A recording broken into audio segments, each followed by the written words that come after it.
I'm joined by a brilliant panel now to discuss reimagining the local social contract from users to citizens.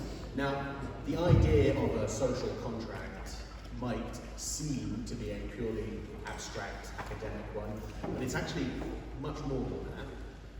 This is about the fundamental dynamic, the fundamental relationships between people and the parts of the state that sit closest to their lives and things that they care about. The places where they live and where they work as well. Now, we live in an era when that social contract is under extraordinary amounts of strain. Trust in our institutions is low, by some measures it's decreasing. Communities have appetite for a say in the decisions that affect their lives. By some measures that appetite is growing. But they seldom get access to the forums, to the key skills, to the opportunities where they can have that impact, they can build that different relationship. And our system of public services, time and again, positions people as the passive recipients or the users or the customers of our different policies, of our different public services, rather than participants, rather than citizens, rather than communities of interest in something important to say, to add, and to contribute. Now, there are pockets of innovation all over England where local government, or where third sector and charitable organisations, or where communities themselves are genuinely, I think, rewriting that social contract. They're building a new relationship with new roles for all involved. And I'm very pleased to say that today on this panel I'm joined by some of those very innovative voices who have a perspective on those kinds of pockets of genuine radicalism. So, first of all, immediately to my left we have Joe Gideon, the MP for Stoke-on-Trent Central, and a significant voice on the power of community-led activity within the Conservative Party. Just further down to my left, we have, of course, Alison McKenzie-Folan, who is the Chief Executive of Wigan Council, widely regarded, I think, as one of the most innovative local authorities in the country, and of course the home to the Wigan deal, which is now nearly a decade old, and is currently undergoing a brand new phase of its existence. Wigan Council is also kindly sponsored this panel. Rich Wilson is the CEO of Iswe, co-founder of Good Help, Global Assembly, previously the director of Oscar Social Impact Lab, and the founder and first director of the charity Involve. Is that right? Yeah. And Jason Stockwood, down at the very end there, last but certainly not least, is the chair of Grimsby Town Football Club, co-founder of Our Future, involved in a huge number of community projects in his hometown of Grimsby. And actually, you were specifically mentioned in Lisa and Andy's speech this morning. Yeah, so it's a deal. So it's a delight to have this panel here today. I'm going to ask each of our panelists a directed question rather than inviting them to make an opening statement, and then we'll open up to a discussion from the floor if that works for everyone else. So, this morning, Joe, we have a very clear picture, at least one of the clear pictures that emerged from the conversations we had this morning, which is that Whitehall is very badly positioned to achieve some of the objectives that we're talking about here, more connected communities, co-producing better outcomes. When we think about supporting the conditions that lead to communities doing their own thing, leading the way, in some cases that is about local government, but in other cases local government isn't in a position in terms of its capabilities, its capacities to lead in that space. So how do we set about creating an environment where civil society and the third sector can help to build that bottom-up basis for a new relationship? Well, I certainly think that bottom-up has to start at the bottom. I mean, I know that sounds logical, but when I first became an MP, my idea was to have a people's panel. And before asking the government for money for levelling up the city, I thought, well, who knows best what they want the city to look like? Yeah, what they want the city to look like and what their priorities are, but the people who live in the city. I mean, that sounds fairly obvious. The funding, because it needed organising or to do it in a proper way, was not there. However, there was lots of funding for shovel-ready projects, for infrastructure projects to build big, shiny buildings.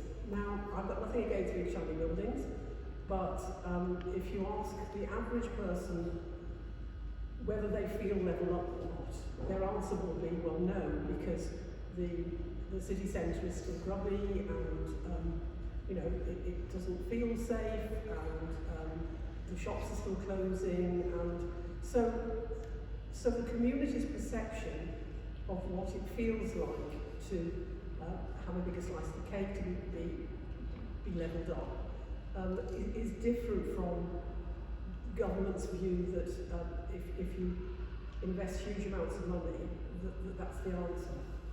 And I mean, it's ironic really, isn't it? Because it would be a lot cheaper if we use money in a different way. I think one of the challenges that we have is that government tries to sort of fix things in a way that doesn't require revolution. So you fix the NHS, or you fix education by putting more money into the NHS and education. Whereas at the same time we have communities across the country where people are struggling with mental health issues, I do a lot about obesity and the challenges of health inequalities. And the answer to that isn't necessarily to throw more money at the NHS. It's actually to throw more money at the community level organisations that work with people to tackle loneliness, to work with people on social prescribing, to get them out in allotments, and there are so many different ways. But it requires a fundamental rethink in Whitehall of how you kind of seed fund those activities across the country. And it is a challenge because the idea, and I know that Wigan has done a good job, but I think Wigan is not typical of every local authority in the country. The idea that if you fund local authorities to do a sort of city deal or a town deal or whatever, that they will have the answer. Certainly, in my experience, isn't the case, because they're already stretched in terms of their resources, and so they often work with the people they're used to working with. And so the people that they're not used to working with at the neighbourhood level, the grassroots organisations, the very small organisations, the volunteers that came out during COVID and really want to go on volunteering, want to go on helping, those are the people that are the key to sustainable communities, healthy communities, and creating opportunity across the country. And I think we're missing a piece if we don't engage in the right way, because they have the solutions, and we have to find a way of giving them power to work rather than looking at the institutions of government and local government and large public sector bodies on their own to find these solutions. Thanks. Thank you so much, Alison. Okay, Alison. There we go. So, Wigan, no one in this room would have any hesitation about describing Wigan as being sort of the cornerstone example of a local authority that is making this earnest effort to reconfigure the relationships that we're talking about on this panel. Establishing a reciprocal relationship with new duties on the council, new commitments by the council, and new ways of ensuring and supporting communities to play a different role as well. So we've reached a sort of a decade-on point in the experience of this Wigan deal. So I'd love to hear about your reflections. What are the lessons from that first decade of the deal? And your thoughts on, since this is a moving target, where do we go from here? What's the future of the deal? Thank you, Simon. Making me feel old, because I've been in Wigan for 15 years, so it feels like a long time. Certainly the last 10 I've been doing the deal. So it's a really pivotal moment for us actually looking at the moment. We do a lot of reflection and learning, and we're quite humble about thinking that actually we can't stand still. So we're at this sort of point now thinking, we need to go again. We need to think about a new era. We've learned a lot through the deal. I think it's humble beginnings really, but we're now about to start thinking and having that reflection. So I think what we've learned really is sort of 2 or 3 things that sort of stick with the team that have been there for some time, working alongside communities, working alongside politicians, working alongside the 325,000 residents that live in our beautiful borough. And it was really started with being brave and doing some experiments. So a really can-do approach about actually seeing what works, predominantly in adults and children's, and we heard this morning from the panel that's where most of the demand is coming into services, but we did some exciting things with some really innovative partners in adults and children's, out deep in our communities, and learn to do things differently by not being the council, but actually sitting with our communities, listening to them, understanding them, and really getting some insights about how we wanted to do things differently. And what that did is it sort of gave us a recipe about how we wanted to change the way we work from probably what was really a traditional council, quite paternalistic, thinking that you know best, into something that was much more attuned into taking risks, being innovative. And the difference, I think, that happened in Wigan was that we didn't just treat it as a project in adults and children's and a council strategy that you write on a page and that you don't talk to anybody about. We actually scaled that up, so from that original learning, we scaled it up consistently across partners, across the council, talking to staff, talking to communities. And the differences were that we wanted a different relationship with our communities, we wanted to work alongside them, we wanted to see ourselves as a whole family and Wigan as a whole team approach. We really wanted to take an asset-based approach, so we didn't just want to be a project, we wanted to train all our staff in ethnography, we wanted for them to understand what it was to have a different conversation.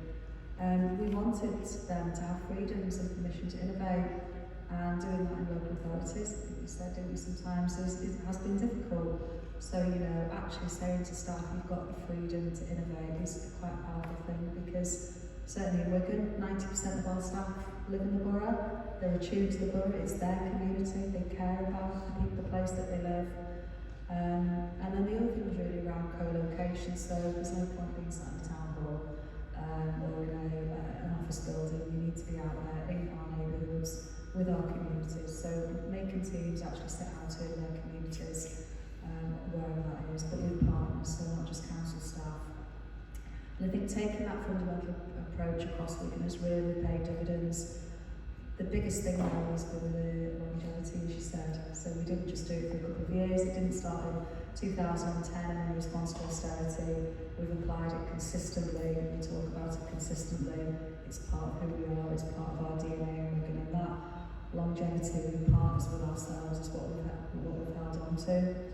I think the other big learning is around those core behaviours and values, and we mean it in Wigan. People who come to Wigan, we say it's a really happy place, and that's because we talk about our values and behaviours constantly.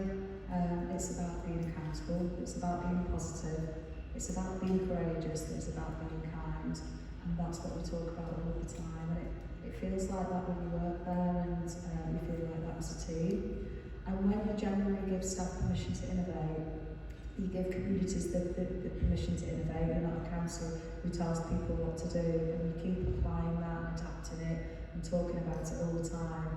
It brings out real strengths, and if that's then backed up by the different conversations, by that fundamental shift in ethnography, by that real asset-based approach, you bring all of that together, and it brings a bit of magic to the place. And that really is the recipe that we've learned in over those years. And then, obviously we're a political organisation, and I think we've been really lucky in Wigan. I know the councils don't have the same balance of politics. We're a Labour-controlled council, but it has been a controlled council with a majority for some time. So the politicians have been there, they've been able to have trusting relationships with the officers, and because of that trusting relationships between the politicians and the officers, it gives you space to innovate, it gives you space to think differently, it gives you space to make risks, take risks, and make mistakes. And we did make some mistakes along the way. We've done some things that perhaps we would have done differently over time. Some of our investment funding that we did needed to change. But I think if you look at the things that we did on asset transfers, the way we invested in communities, the way we had to save significant amounts of money, the way we used our reserves for transformation funding, and we just took a different way of thinking about how we had to operate as a council, and that takes a lot of trust, and it takes a lot of holding your nerve. It takes time to build that. So we've been lucky to do that in Wigan. I think the second part of your question is the what next. The world has changed. We all know the world has changed. Lisa talked about the world has changed. It feels quite a difficult world, but the motto in Wigan is we hang on to hope and we hang on to doing things right. So we're humble, we're relentless about going and finding out from people like Grimsby and other places where people are doing amazing stuff, wherever it is, either in the UK or across the world. But what we'll build in Wigan will build for us. So it's not a shiny model from somewhere else. It's got to be right for Wigan. And the things why we're doing it again is because things have become more apparent. We've had loads of successes. Life expectancy's increased in Wigan. We've had really good results on getting people more physical and active, cardiovascular, but actually at the moment we've still got some real challenges. Health inequalities, we need to do more on community health and on building and more on deeper community engagement. And those three things will be our big focus as we re-engage and go on to this new era. So the plan is to take all the amazing stuff that we did in the deal, but have a new era where we focus on some of the really important stuff. And we're inviting people to work with us and share, and we want to learn from others. And I know there's loads of experiences in this room, so that's what we'll be doing. Thanks. Thank you. Thank you so much. And I think that's an interesting kind of constellation of ideas and areas to work on next, right? Wealth building, inequalities, even deeper, engagement with communities.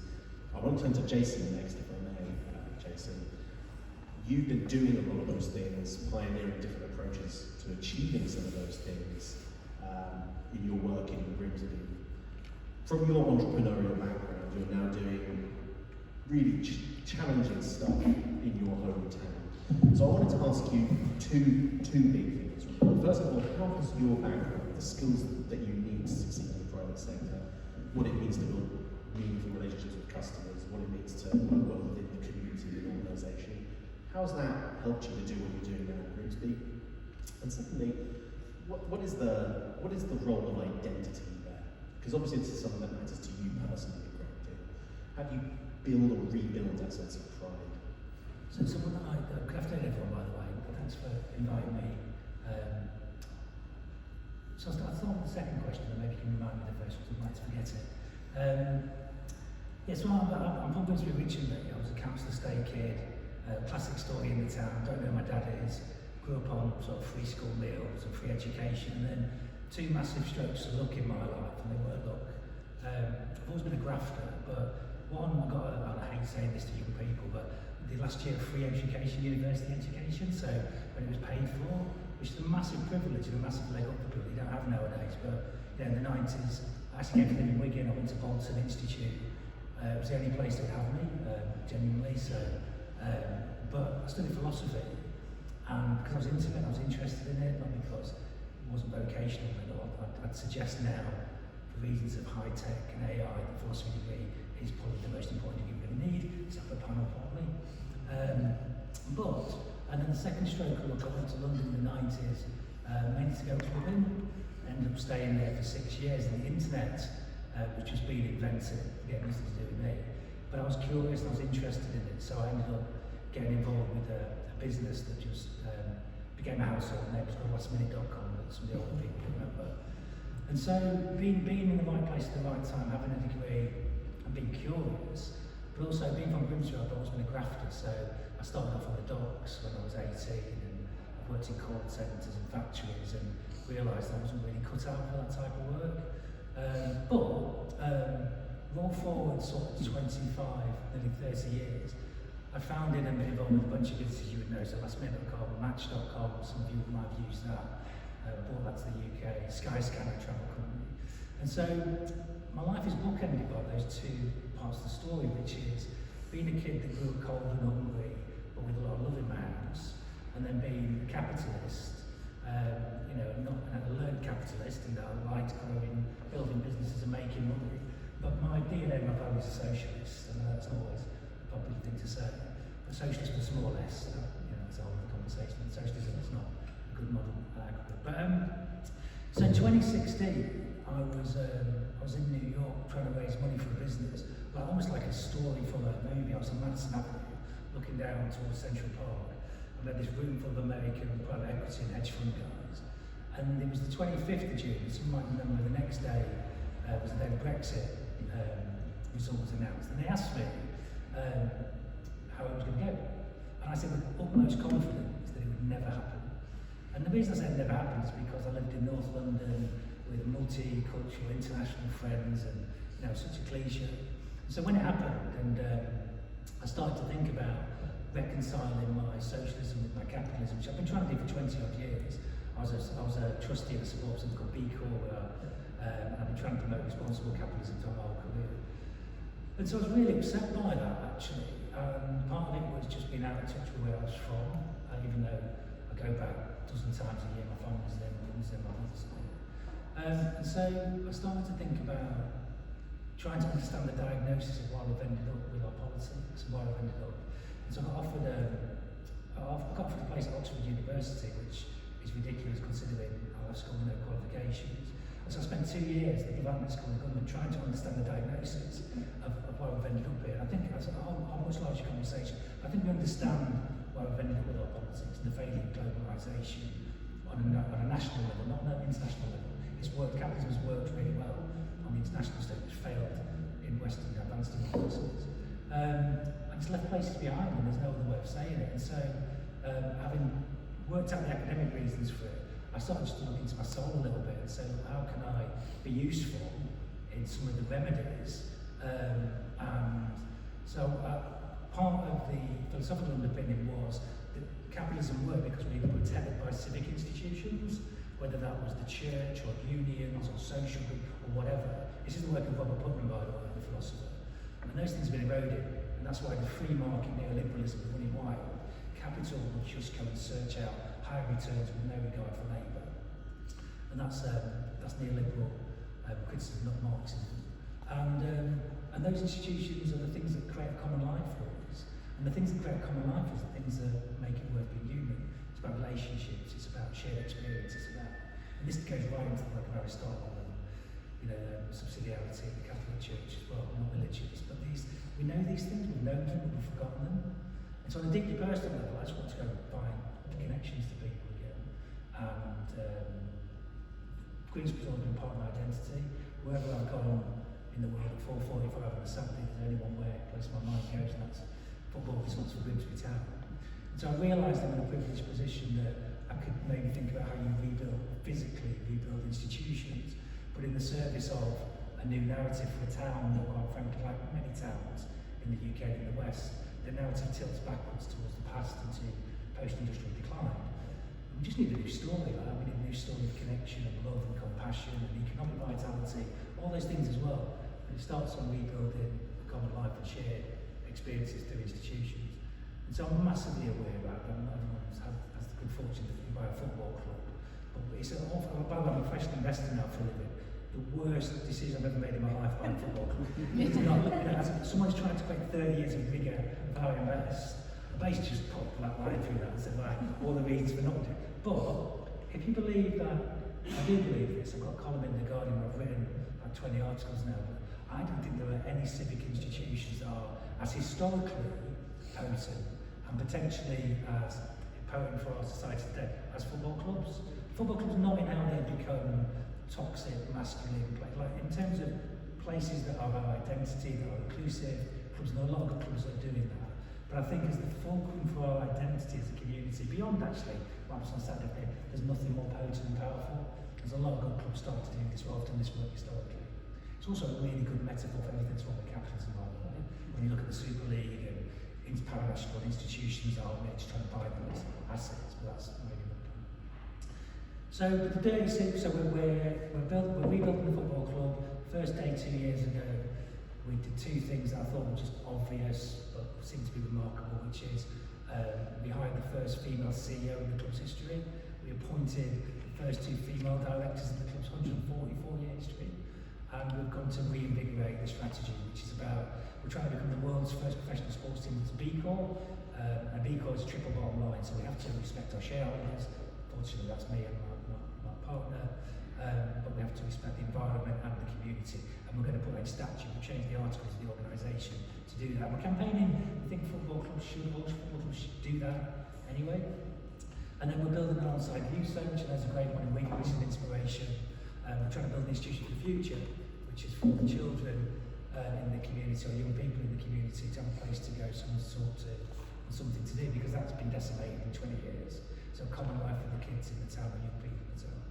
And then to make all this coherent, and it probably sounds more coherent than it is, because it's messy, because it's life, it's people. We're building an institution called Our Future. And Our Future, I partnered with a wonderful, spectacular social entrepreneur called Emily Bolton, who founded a company called Social Finance. She built the first social impact bond a few years ago.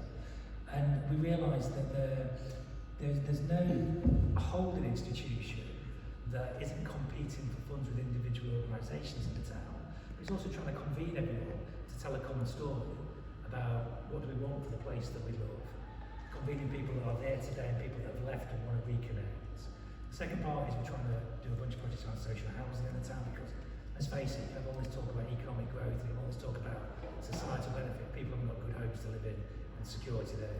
And the third bit is we're trying to create green jobs in the economy that look to connect this great industrial strategy about renewable energy in the Humber estuary, but actually it's not for everyone now, so we need to find a way of connecting that.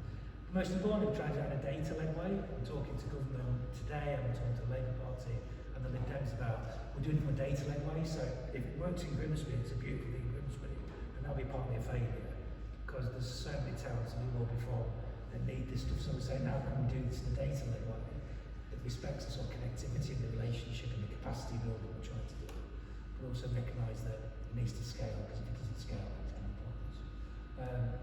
I've even forgotten the second question, which I've been answering, so the first one now is a long way ago. Oh, it was about businesses, wasn't it? So, I mean, I describe myself as an accident businessman. I fell into this, sort of a guy with a philosophy degree, just happens to be in London, who was more interested in club and then capitalism, but I hadn't even heard the word entrepreneur by the time I was 29. So for me, businesses are, it's exactly the same stuff I'm doing now. It's about building communities of people together that have a shared endeavour, shared aspiration, that want to solve a problem. It's exactly the same stuff. And so everything that I've done has been relational. And the dirty secret is, it's been for me, as much as I like people, I like being around people, I like being on teams, I like getting inspired in teams as well. And people that do it well, I've been around a few people that do well at businesses, know it's the best way to lead, because you get people better than you, people that inspire you to lead and drive. And so it's exactly the same stuff. It's about connecting, it's about creating a shared vision and knowing where your skills are. I think I can put energy through stuff, I can put capital through stuff, I can convene people, which unfortunately I'm intellectually curious, even more than I've ever been today. But knowing that it's other people doing the work and solving the problem, trying to put wind in their sails. We've got a load of brilliant, beautiful, smart, compassionate people in Grimsby who are doing this work, but they're short of funds, they're short of a network, and they're short of some support. And so I think there's an opportunity for us to do. But that's what businesses are. No, I think that's a fascinating way of thinking about it, right? Because when you build a business, what you're really having to do is think about outcomes, which is crucial for building a different relationship with communities. No, it's actually what's interesting about that. There's a myth about the best businesses I see, and I mean the multi-billion ones, and the businesses that I enjoy are the ones that don't think about, they think about solving a problem, and they don't think of it, they think of a process. And the process of getting smart people, having a process to solve a knotty problem, money, wealth creation, all that is an offshoot of that. And the best entrepreneurs, there are others, the ones that I know and have been really think about getting married to a problem and wanting to build communities of people to solve that. And all of the stuff to finance the wealth from that is a byproduct of that. There's outliers, but it's just interesting that most people don't know how they're going to solve the problem, the outcome of it, but they have a belief in a process and an energy to go out of the problem. So building the right process around a shared vision, Yeah. which I think is essential to the experience of places like Wigan and the successful projects that happen in places like Stoke. I think that's fascinating, and the role of that crucial local institution, whatever it might be, it could be football, it might be the cornerstone, in building the identity that can be the cornerstone of a different kind of social contract locally. I think that's something we have to look into. Rich, let me come to you. So a new relationship is the kind we're talking about in these different contexts, in these different ways, from these different angles. It involves new ways of engaging communities, new ways of ensuring that decisions are more open, transparent, participatory, more actively built around the priorities of people, of communities and the place.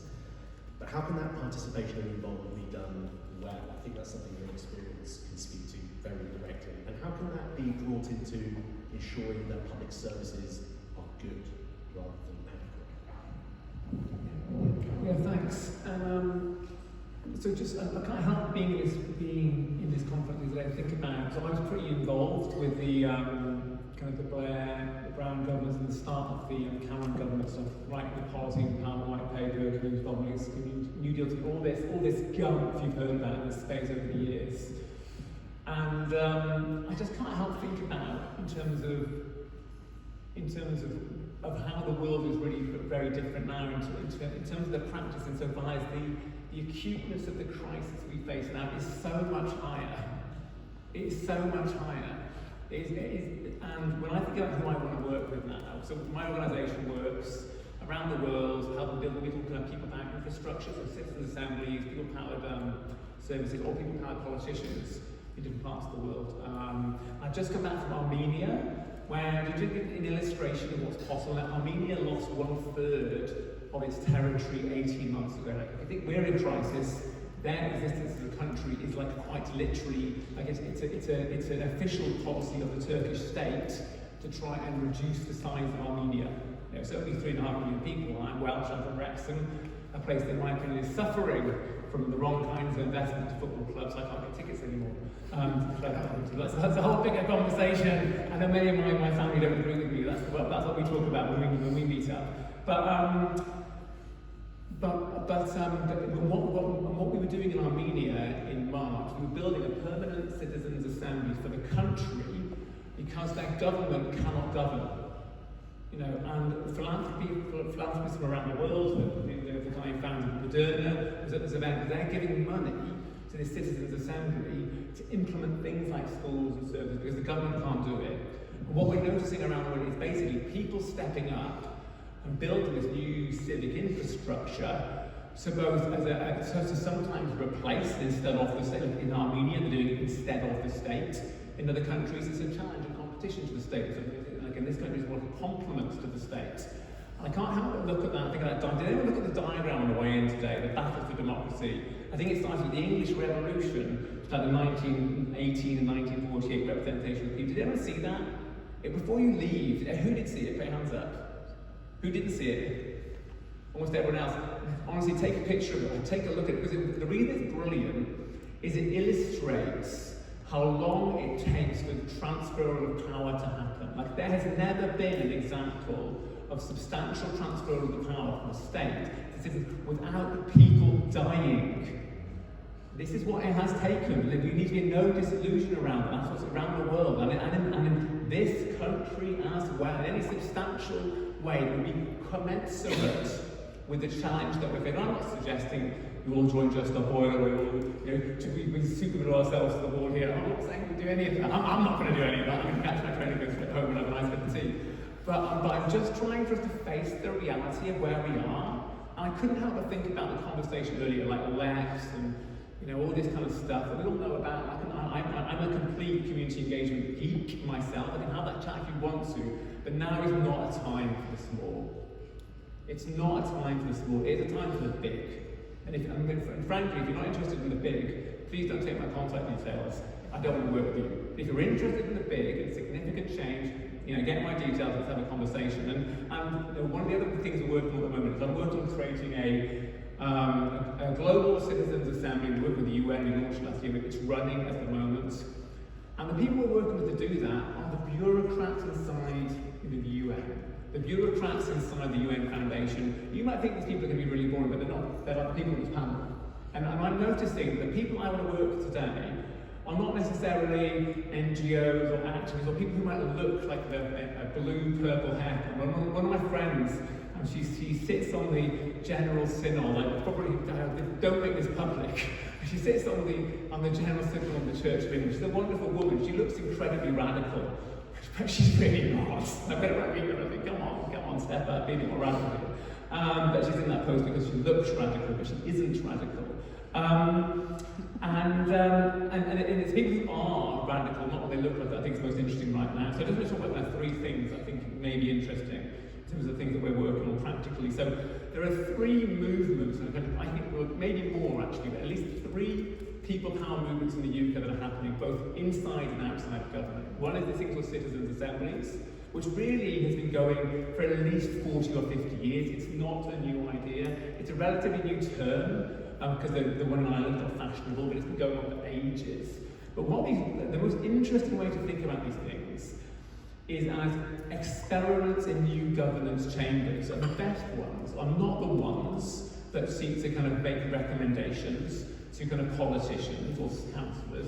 They are the ones who seek to galvanise local civic power and get shit done themselves, independent of anybody else. Of course make the recommendation, of course make the proposal. We learnt the hard way, and when I was running Involve, with like Blair and Brown, meeting us regularly, completely supportive of what we were doing, the recommendations still never got implemented because of government. They hit the slide of bureaucracy. It wasn't their fault. They wanted to do stuff. They really didn't. And many prime ministers around the world do want to. But bureaucracies, our checks and balances exist for a reason. Whereas often with many communities around the UK, the best citizens' assemblies just enable people. There's an example of a guy called Neil in Gloucestershire who's following the citizens' assembly. He's now, he used to work for the council. He's now out of his own pocket replacing the bollards on his street because a man got killed there a few years ago.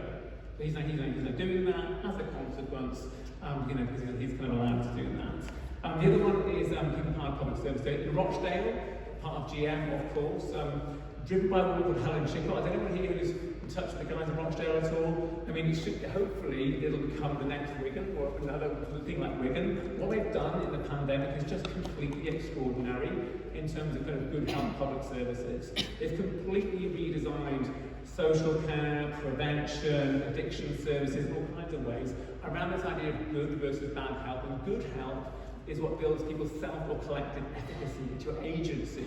And in response to this, so it started in the pandemic. So when the pandemic came along, it's part of we were redesigning the mass vaccination clinics. So every single touch point between a staff member and someone coming in was enabled, was built, it's up there. Pessimism is for lightweights. And I love that phrase. If you haven't seen it, look behind you. The problem is pessimism or optimism is a function of your life circumstances. You can't just, not everyone is going to be optimistic, not everyone is going to have self-efficacy, and it's up to us to create the conditions for people to do that, and that's precisely what Helen Chickott in Rochdale have been doing, and they have trained thousands of people across the borough in good health services, transforming all kinds, from the harmless stuff like commissioning, prevention, all kinds of workforce development standards and digital standards, to the softer stuff, the stuff you were talking about, the listening skills, etc. And they've got a very, very coherent way of doing that hopefully we're going to launch later this year. And then the final one I want to just talk about is people-powered politicians. I'll talk about an example of councillors. Has anyone ever come across the Independence for Froome group? When I come across those, they kind of trendy a few years ago. So over the last decade, there's been this real movement of particularly local councillors who want to work in ways which are independent of parties and also are about supporting galvanising civic action. Now, there was this big movement that happened, and then they realised about 3 years ago that it wasn't enough just to be kind of independent. They needed to actually learn new skills like running citizens' assemblies, like community organising, just to be able to galvanise civic energy, to increase the precepts. They've got more money and more power just to get stuff done. And the people in Froome have been really modelling how to do this. And now we're working with them to kind of build, to support the movement of people. And then we think the LGIU thinks that 5% of all local councillors want to work, have made an explicit commitment to work within a people-powered way. I can't remember the stat, 5 or 10,000 councillors, I can't remember, something like that. But we're going to be working with some of those guys over the next 18 months to build their skills, we call people-powered politicians. But in each of these examples, citizens' assemblies, people-powered politicians, and the services, we're working with the existing movements of people inside or outside of government who get the acuteness of the crisis we're in and the need to build new infrastructure to meet that. Thank you so much, Rich. And look, I hope everyone agrees that we have here four very interesting, quite divergent in some ways perspectives from genuine experts in this space. We have the perspective coming from the private sector. We have an understanding of the big systemic challenges to participation. We have a local authority voice, which is creating a completely new way of thinking about the relationship between state and citizen and community. I think there's so much to talk about here. So I'm going to go straight for our half hour that we have left. I think we have questions from you, audience. Just really engaging. Thank you so much. My name's Jane. I'm from Luton Council, and Luton has just had the most fantastic news in that our amazing community-owned football club, Luton Town Football Club, has just got into the Premier League. So I can completely concur with you, Jason, about the impact that a football club can have on changing the identity and civic pride of our town. 20,000 people came out onto the streets to celebrate. It was amazing. But my question is around how you set up partnerships across different disciplines, whether it's business, local authority, health, the community, that don't become a them and us mentality. And I think Wigan in particular, the stuff that we've read about you and what you've done, you seem to have been able to walk that line of partnership, but still having those different roles defined in a way that doesn't seem paternalistic or set up those them and us mentalities. So I'd just love to hear all your wisdom on that. Brilliant, thank you. Shall we take another question and then we'll move to the panel? Any others? Yes, sir.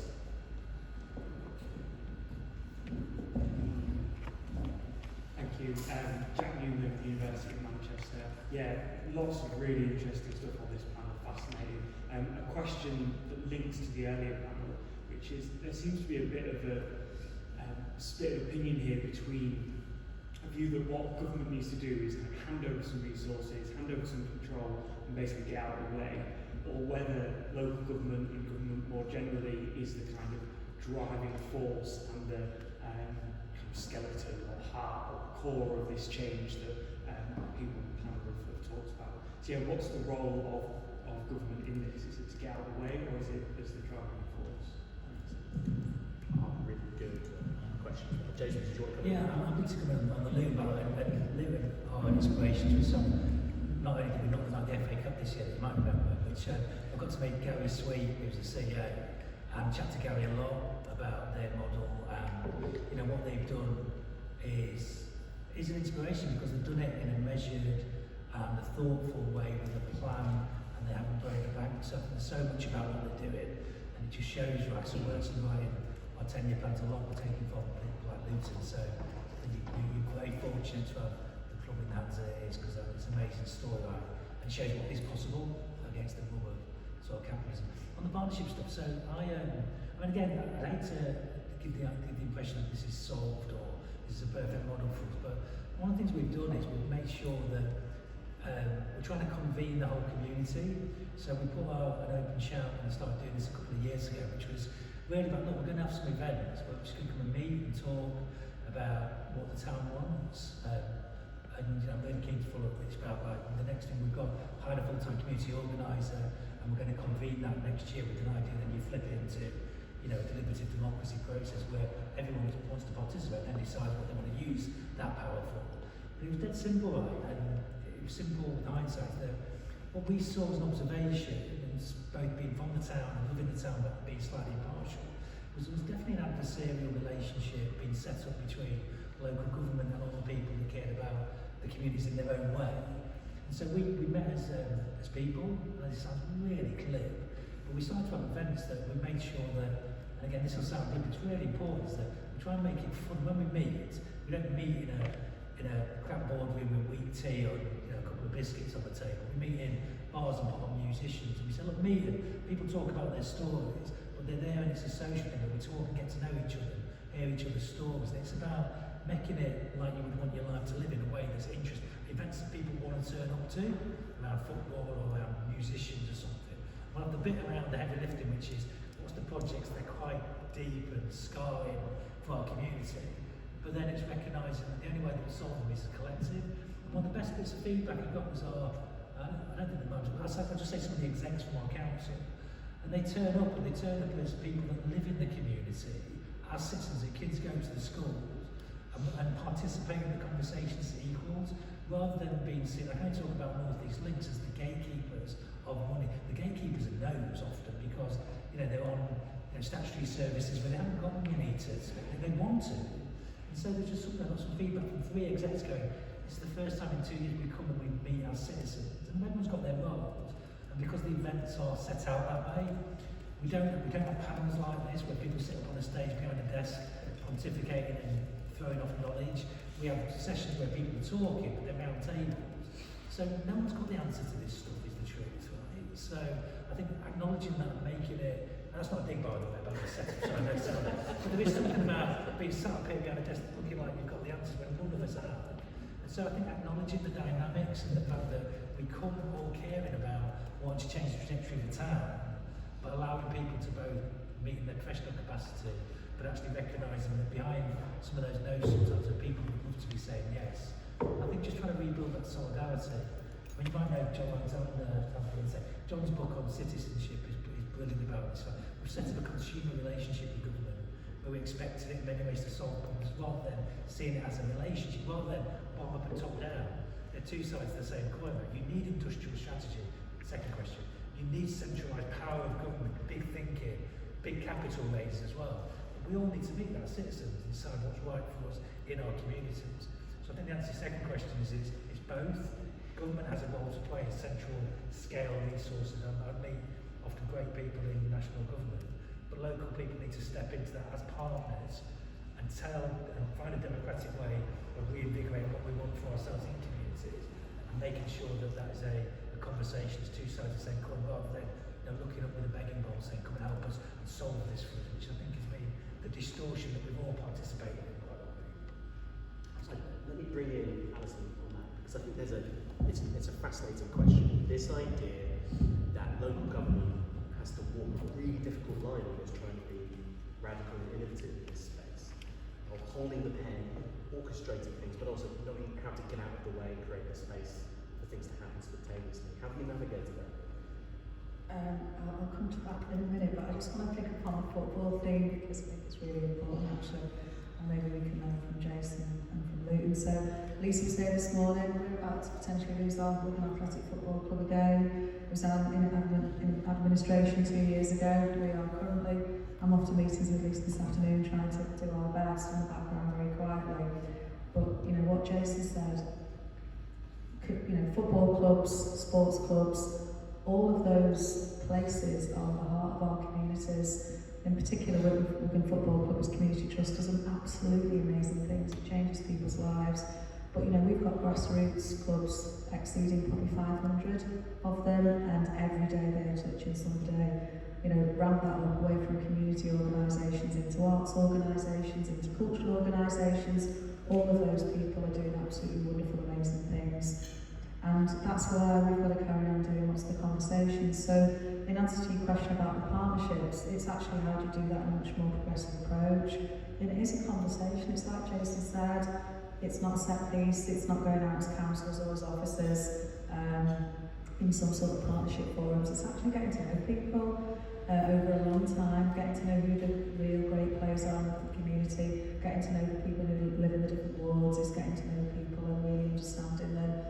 Whether it's going for a coffee, a cup of tea or a drink, going out with some lunch, and that's really what builds trust. And once you build trust, people open up, they have a human connection with you, and you can then do wonderful things together. But it takes time to do that, and it takes a different mindset, and it takes time to think about how you get to know people. I think in answer to your second question, it has to be a blended approach. I don't think we're at a point unless Rich wants to say something different, or Joe, that I think it's got to be blended, hasn't it? We've got to have a blended approach, we've got to bring those things together, but the more that we can have an active conversation and understand each other's viewpoints, and hopefully we'll get to a better outcome and a more successful place for the country. I won't hog the mic because you might want to come in. Well, I think Joe, this resonates with what Yeah. Jason said.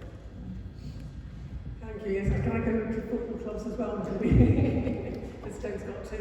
And just to show what a fantastic role they play, we won the EFL Championship Community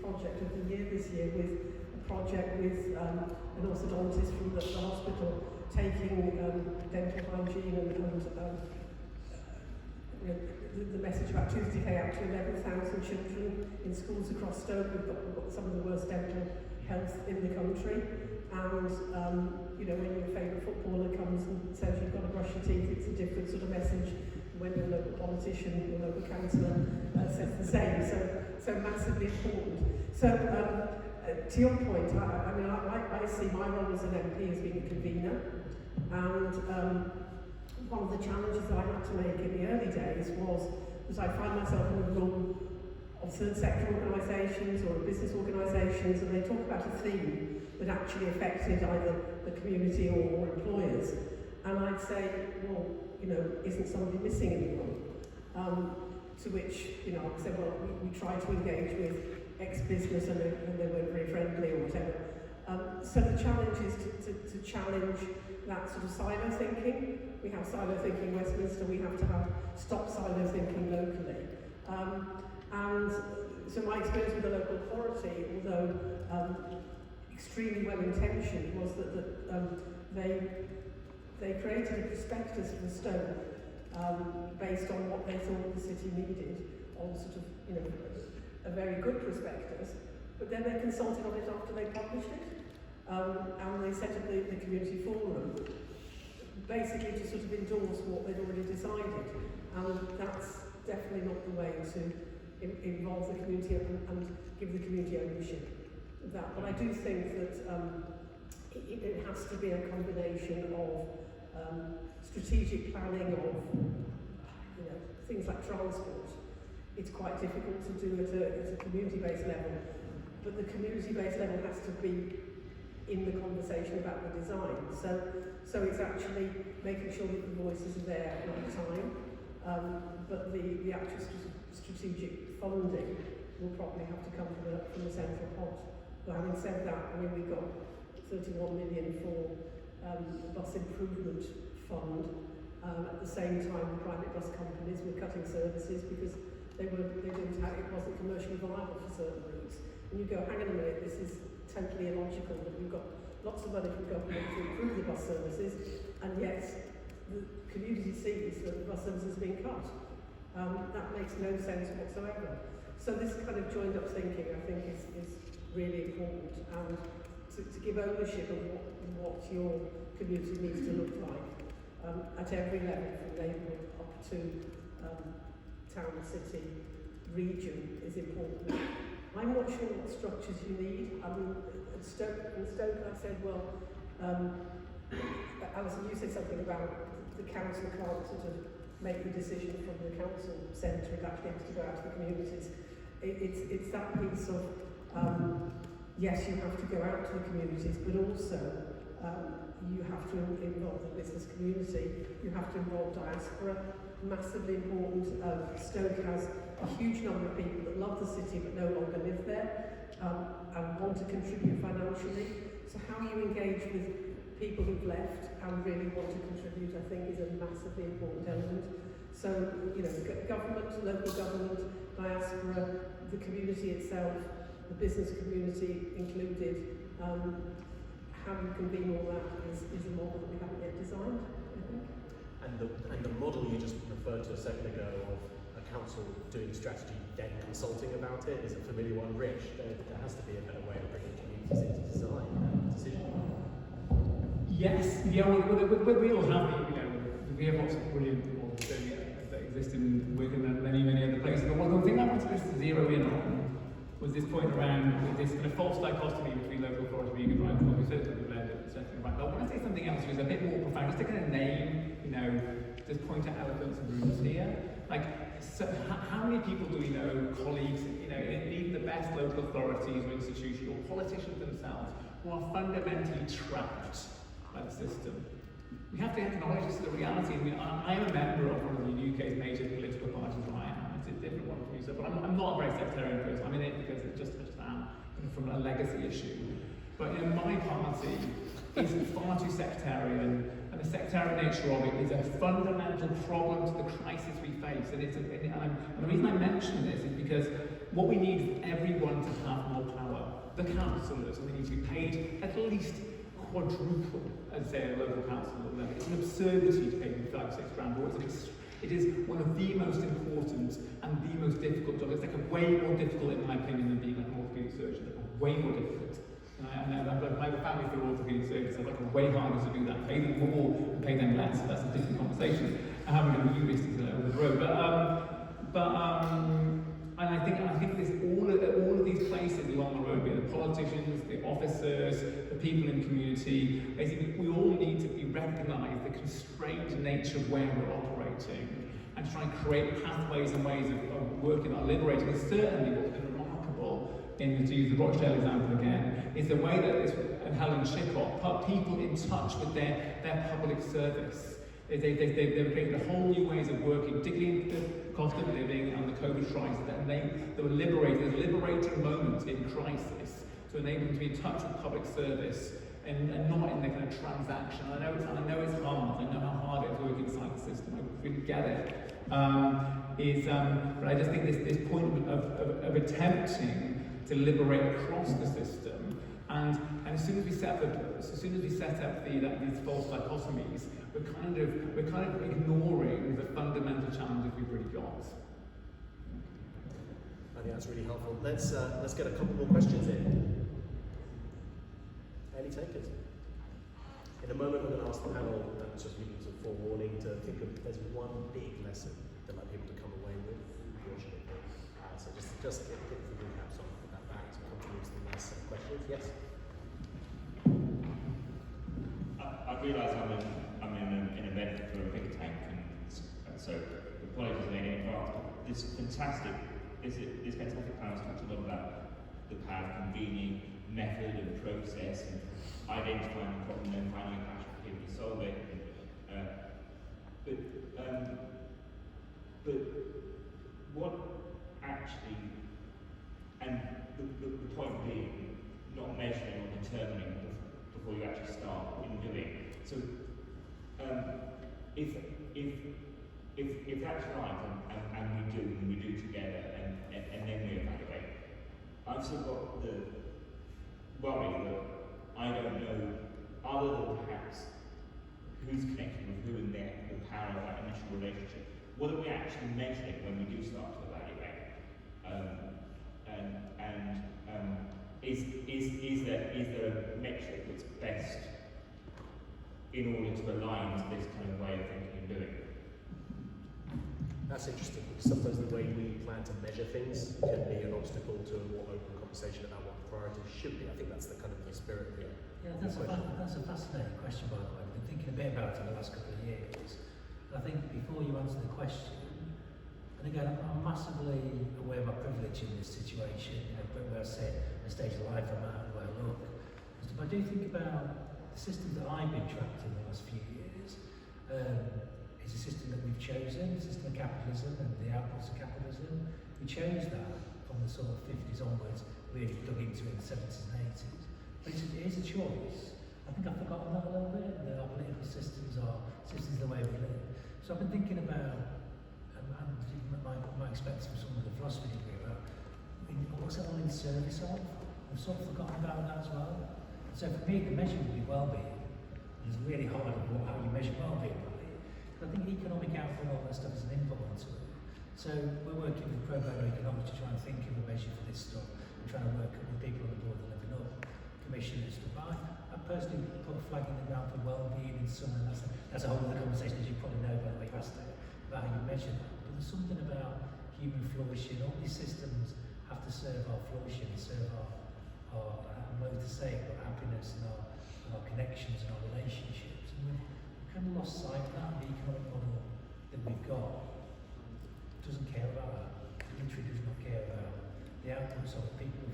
That we've sort of lost sight of the reason we do this stuff, and focused on economic output as the thing. And economic output is in service of making us happier, living more flourishing and rewarding lives. I would say, just to build on Richard's point a little bit, one thing I tell you about my story is that I think, and when I'm in the system a bit more, I speak a lot to politicians and think tanks, I think our democracy is at stake. I think it's that start, the road that we're on, and the system that we've got is not in service of that human flourishing.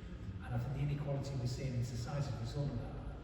And the little clues that we're seeing in our politics, in our economy, do end up in a really bad place in the next 10 years. And that's even before it's the whole of the conversation as a technologist, even before we start talking about AI and what is happening today that is going to change everyone's life forever in AI. So I won't go off tangent too much more on that, but I think human flourishing and well-being for me will have got stake in the ground. You're the only elected person sitting up here. Do you agree that democracy is in crisis? And do you think the path back from that crisis, if so, is bringing the scale closer? Yes, I would agree that the democracy is in crisis, but I think it's in crisis for a number of reasons. I think that we've taken democracy for granted for too long. I had conversations with other European politicians and we ended up talking about China, Ukraine and Russia more than anything else. And the fact that we've just assumed that everybody thinks democracy is a good thing and that it will go on forever because it's the best system and it's the right system.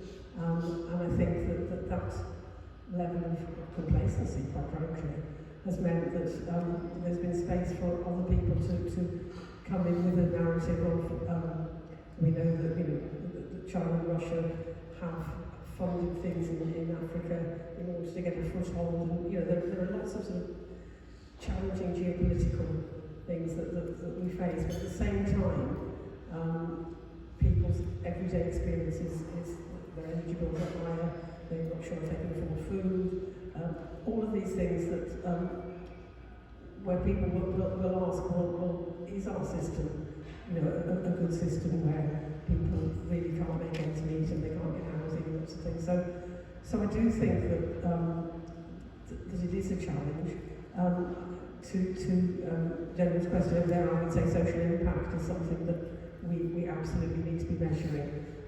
So within Parliament there are a couple of lobbying groups at the moment for a fair banking bill and it's called a fair business bill or better business bill. So the better business bill is very much about saying that shareholder value isn't the only thing that we should be measuring. We should be measuring the impact on the environment and on people, on society, so that if a PLC has only a requirement or has the sole requirement usually, I know you're an exception, to make the most profit. And we're in a different place now, I think, as a society and globally, that people genuinely want to not damage the planet and genuinely want to share things out more evenly. So, this isn't a party political statement. This is basically government of any colour actually needs to reflect the fact that the world has changed fundamentally, and that we can't just keep tweaking things and getting a bit more money here, a bit more money there to make health service work or boost the economy. I mean, I mean, of course, a little bit of what Lisa said earlier, but I guarantee if you look at the kind of the buzzwords that both Labour and Conservatives use, they're the same. We all want better jobs, we all want growth in the economy. But actually that's not necessarily addressing the fundamental values that a lot of the electorate have. And there isn't an alternative narrative at the moment. That was a bit radical. I'm happy to add some random thoughts. I would agree that with Jason, when you go out and talk to people who live in our borough, and the things that matter to them ultimately about their well-being. So it's about their homes, it's about their families, it's about their jobs, it's about skills, it's about their happiness. Ultimately, that's about the well-being. And if you look at what's been happening in some of the Scandinavian countries, some experiments in Wales, well-being is at the heart of some of the outcomes that people are trying to achieve. And if you wanted to measure outcomes, that's where they start. It's with people's well-being. I'll go back to a point that you made about practicing democracy. It's quite disheartening when you're doing all our elections and you're getting turnout rates the ballot box of 20%. Trust is probably higher in local politicians than national politicians. Probably. I suppose we could debate that, but it is, we're at a crisis point, and I think it goes back to your point, Rick, that actually young people coming into being a local councillor, they have to have choices, and they can't survive on a salary of less than 10k to get into a professional world of politics, and it's a real debate. So I see lots of young politicians who could be absolutely amazing councillors. They're really great community activists. It doesn't matter which party they're from, and they leave and they're lost forever because they've had to make a choice, and that's because we don't value it. And I think the more we have these mature debates about actually is democracy important to us, what we're going to do about it. So yeah, I agree with things that were saying. Thank you. Super quick on measurement, and some people who know me know I'm a bit of a geek on this subject. But anyway, if you're interested in measuring people power, definitely self-efficacy, self-collective efficacy is a really well-established metric, really easy for people to do themselves. You can basically, the problem with so much metric work is that people don't end up doing it. If it depends upon governments to do it, they just stop doing it in the end, they run out of money. Anyway, self-efficacy is good, but there's some great, brilliant well-being metrics done by Carnegie and Jen in Scotland. This is excellent work, but it's actually pretty easy to measure. So I think we're living through what I call the third great democratic struggle. First was the voting rights that lasted, a diagram outside about 400 years, they're suggesting, something like that. The second, I think, was civil rights, which is clearly ongoing right now. Black Lives Matter, gender, etc., ongoing. But the third one, I think is currently slightly invisible, is the right for us to make decisions ourselves, to govern ourselves. And I don't think it's a sort of, I think it's happening, as I've already described. And I think it's essential because that's, because of the complexity of the challenges that we're in. We'll turn the job in a way of, so when we're in a way where we're worried about people voting, I mean, it's broken, right? In a way, I have to say, despite being a Democratic campaign my whole career, when Russell Brand came out 10 years ago and said it was legitimising not voting, I kind of thought, it's got a point. Because, you're kind of like shoring up a system which is broken, fundamentally broken. And so, the way I fix it, I think, is about getting more people to vote. It's about completely reimagining what the purpose of democracy is, which in my opinion is about generating well-being, generating the participation and agency of everyone in society and in their lives. And until democracy gets a much broader definition of what its purpose is, then I think we're going to struggle. Thanks, Rick. We've got about 5 minutes left, so I'm going to turn to that terrifying panel question.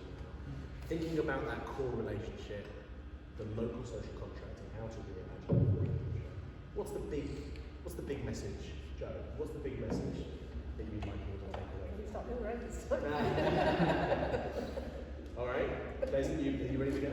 I think it's interesting, the idea of a binary choice, the idea of a single thing that people should take away, isn't it? I'm not fucking clear, to be honest with you. But what I'll offer is 2 things I find interesting. So one is, like on my journey, the thing that I'd lost, that I realised now is relationships matter. Not just on a transactional or performative way, it's actually the thing that makes your life worth living is love and relationships and that enjoying that comes back to identity. So who's your tribe and who do you want to be around and commit to.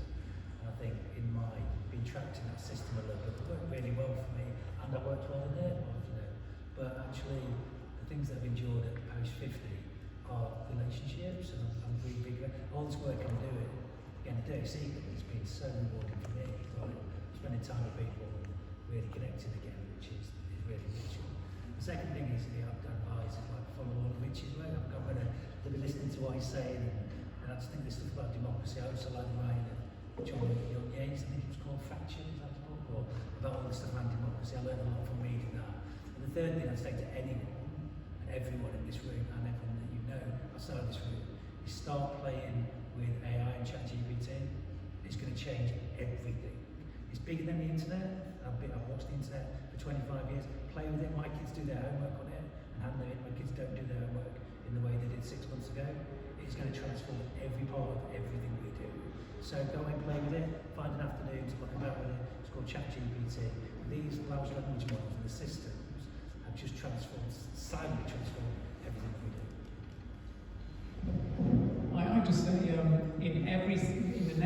the next time you have a connection with anyone, like the person sitting next to you as you leave, just to tune into, can we turn that connection into one that's enabling?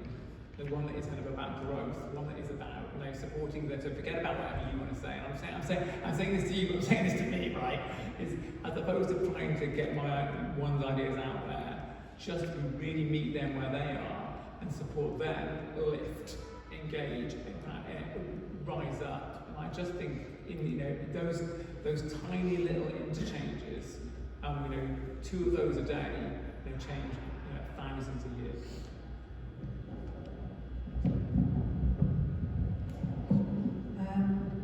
A couple of reflections really that probably go along the same lines as Jason and Rich. So I spoke to my daughter last night on the telephone. She's 25, living in London in a very expensive flat that she can't afford, learning away in life.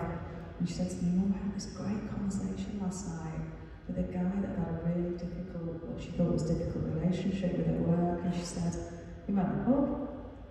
We went for a couple of hours after a workshop. She said, I really got to know him. I really got to know him as a human. She said, he's not the guy I was that I thought he was. He likes ABBA. We both like going to the theatre. And the end of the conversation is what you said. What they've done is they've had a value exchange where if you ever stuck at a problem at work, I'll look out for you. And she said the same. So they built a relationship. So for me, relationships are key, is what Jason said. The second thing that Jason said is the piece of work that we're doing on the new area for Wigan Council, one of the big emphasis is around technology and data and all of that for good, to change public services for good. It's frightening but awe-inspiring. Will I need a marketing and comms team by next year? I'm putting it into chat GPT, sorry if anyone's a comms officer, but it's right in the press releases, I don't need them. I'm like, oh my word, but these are amazing people, so they're going to have to work in adult social care or do something else. The power of AI and what it's going to do is transformative and scary. And certainly for Wigan, we're going to grasp the opportunity, we're going to think about it, we need people to help us, and it's part of the other lens that we're looking through. But ultimately, taking all that to one side, it's about humans to humans, isn't it? It's about relationships, it's about human connection, and that's ultimately what life's about at the end of everything. We don't have to live tweet that bit about the end of the entire industry. At the end of humanity, if you want that conversation, really bring it down. That's the whole not just comms officers. It's all of it. So the reason that I love doing what I'm doing is Stoke-on-Trent won the award for the kindest city in the UK in some, it was a national press survey. And so some of that's counterintuitive because, in terms of deprivation levels and everything, really high. But I think it's what all the people said, it's about human relationships. And that kindness and that humanity is very, very well pronounced in the city. And we just need to build on it. And I think with the advent of the growth of AI, it will never be more important that we don't lose that human connection, that human touch. And what has saddened me, as somebody that came into politics without any great experience of social media, that we run a great risk, I think, that if we live individual lives with individual worldviews that are solely self-selected or self-limited by the tribes we operate in and the things that we know we like, then we lose the ability to share new ideas, to innovate, to listen to somebody else's point of view that we actually maybe had never thought had anything interesting to say before. It's just what your daughter said, that you get to know people in a different way, in different contexts. I know, I always tell the story of how Channel 4 came to Stoke and they interviewed some young people at the YMCA who thought I was doing a good job, so they assumed I was a Labour MP. And it's that assumption, so, I like to constantly challenge people to say, well, why would you assume, you don't know me, and on social media people will write horrible things because we've never had any contact. So if we all take away today something around just listen to people, just, don't prejudge, because we've all got kind of interesting things to say. brilliant note to end on, and I'm struck by the alignment we're hearing in the messages here in these final calls. Please join me in thanking this fantastic panel.